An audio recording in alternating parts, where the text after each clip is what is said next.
what's up everyone? Hello YouTube and welcome to Singapore.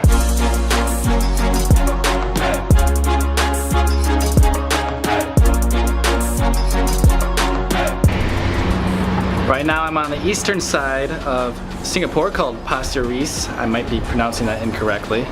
This area is just all residential, nothing but apartment buildings. Most of them are designed exactly the same.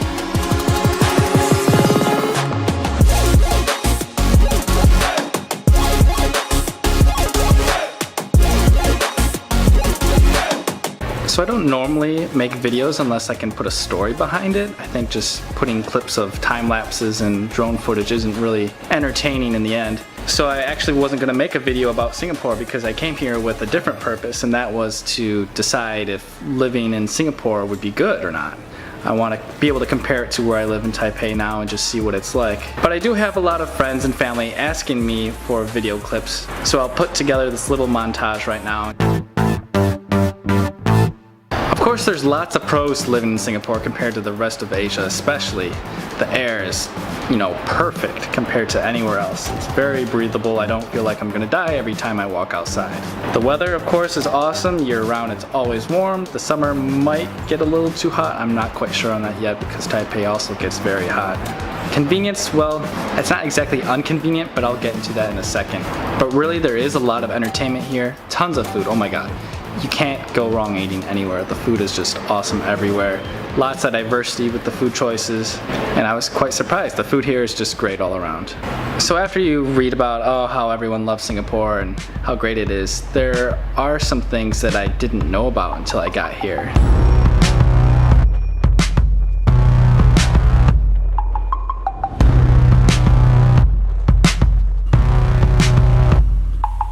First one is the housing. I mean, I just mentioned before, look, all the apartments are the same. They all look the same. And the reason behind that is because a lot of these places are built by the government.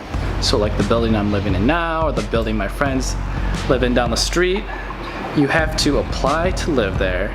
And right now, the average is about 4 to 5 people applying per apartment. So you have to win essentially a lottery to be able to live there, and then you don't get to pick where you want to live. So the housing market here is very controlled by the government, heavy regulations.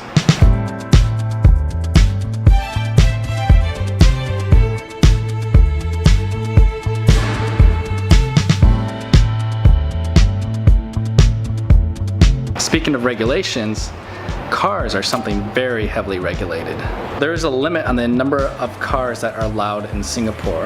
You have to apply to drive a car here, and if you win, you earn the right to drive for 10 years. But that's not the only problem. There are some blogs I've been reading that mention how a $37,000 US Mazda will end up costing you $100,000 US here because there are these additional taxes and fees that go on top of it, and it makes it almost impossible to have a car.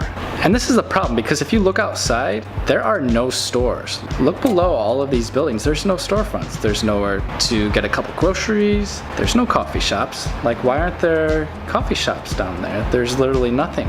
So some people have to travel quite great distances to actually get to anything.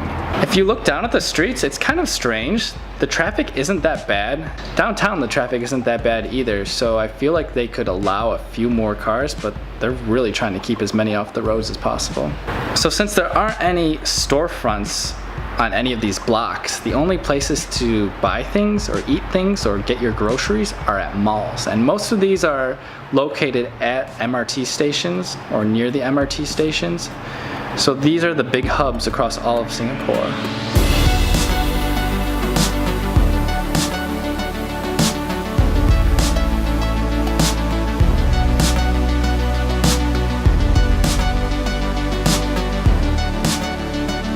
This country basically consists of apartment buildings, skyscrapers, and malls. That is what makes up Singapore. Then there's of course the entertainment and the tourism that goes around downtown and south of there near Sentosa Island, which is unbelievable and beautiful, beautiful places to see and go, and great fun things. Like if you want to spend a vacation here, there's tons of fun things you can do.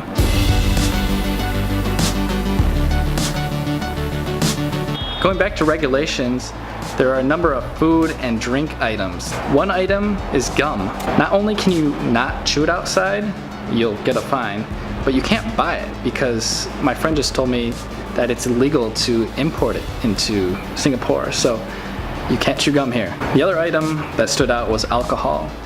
After 10:30 p.m. you cannot buy alcohol at the store.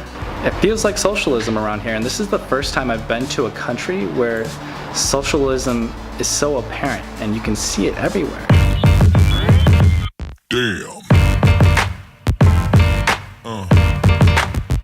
Now in terms of buying things here in Singapore, there are a lot of imports that are not offered in Taiwan, and that's a big plus here because there's a lot more diversity in your choices, and the prices can often be lower, like protein products cost a lot less here. In Thailand, whey protein costs so much, very heavily taxed. Taiwan, it's also taxed pretty high. The stores really do have everything you might need and more.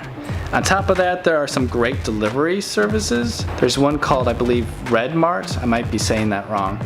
But they deliver your groceries to you and other necessities. At the end of the day, Singapore is definitely a great place to live. I mean, look at these shots. The downtown is beautiful. There are beaches. There are some outdoor wildlife things. A lot of the locals say there aren't, but there are. So if you're thinking about moving to Asia or looking for a new place, hope this video helps you. Like, subscribe. We'll see you next time back in Taipei.